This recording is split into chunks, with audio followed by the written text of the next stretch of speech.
If you ever notice in the afternoon that you might hit a wall and you might be thinking to yourself, I need my second cup of coffee because that first one that I drank earlier in the day has completely worn off and I just need that second cup to help me for that afternoon. Well, I'm encouraging you to consider something else completely different. Hi guys, welcome back to my channel. If you're new here, my name is Dr. Jason Philippe. I'm a board certified family medicine physician. I am also a former Division I basketball player, as well as a former personal trainer. If you are like any of the patients that I take care of on a day-to-day basis, chances are for lunch, you may or may not necessarily be having a sandwich, something to eat, something you think is light that wouldn't affect you all afternoon. Well, you're wrong. Bread, one of the most commonly eaten items, can be ruining your energy levels in the afternoon. And I'm going to tell you why. Something called the glycemic index.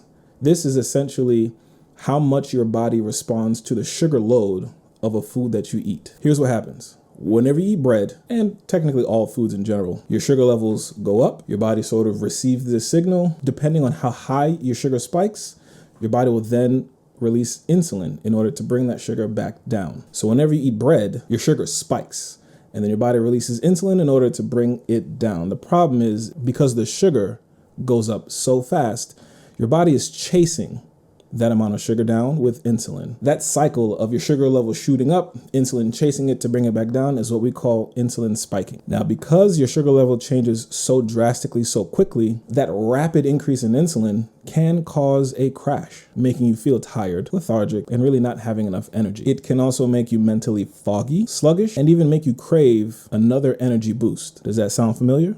Usually we satisfy those cravings with either more carbs or caffeine. And look, it's not just bread. It applies to pasta, bagels. It even applies to those healthy snack wraps. Now, if you pair that with a sugary beverage, forget it. You're asking for yourself to be tired in the afternoon, so be careful. Most people don't even recognize or think about the food they eat for lunch and how that can affect their energy levels for that afternoon. But it's a lot more common than you might think, and more people should be talking about it. Now that we got that one out of the way, I want to give you the other most common things that people do or don't do that affect their energy level on a daily basis. Learn from other people's mistakes so you can hopefully avoid them as well. So next up, we have not getting enough quality sleep. Quality. I'll say it again.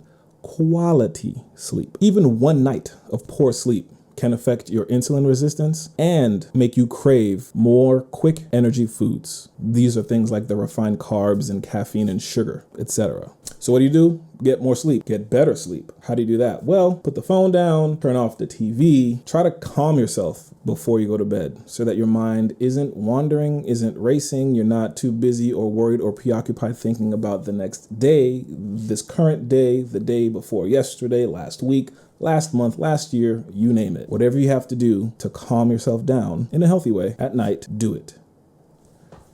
And put the phone down. Another thing, try altering when you consume caffeine. Consuming caffeine too late in the afternoon or too late in the day will definitely affect your sleep, especially for those of you that are caffeine sensitive. Maybe reconsider if you even need that second cup of coffee in a day. Reconsider it. Because of course, if you drink caffeine too late in the day, you then stay up late at night, you then wake up later that day, and then the cycle continues over and over and over and over. If you want something to change, you've got to change. Another thing you're not considering, hydration. Are you dehydrated? Have you had water? When was the last time you had water?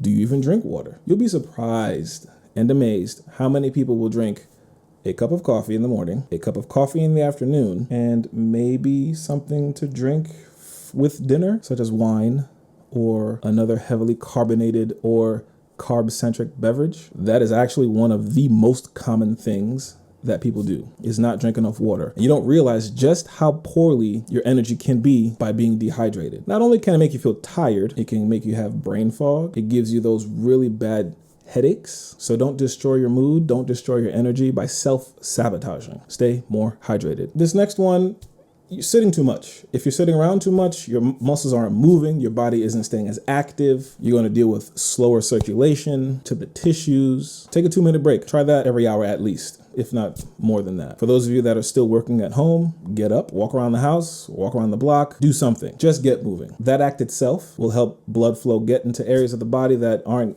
necessarily getting the same type of perfusion by sitting down. Stay active. And the other part about your meals is if your meal is mostly carbs, you'll crash faster. So add more protein, add more fiber, add more macronutrients and micronutrients to your meals, especially protein and fiber.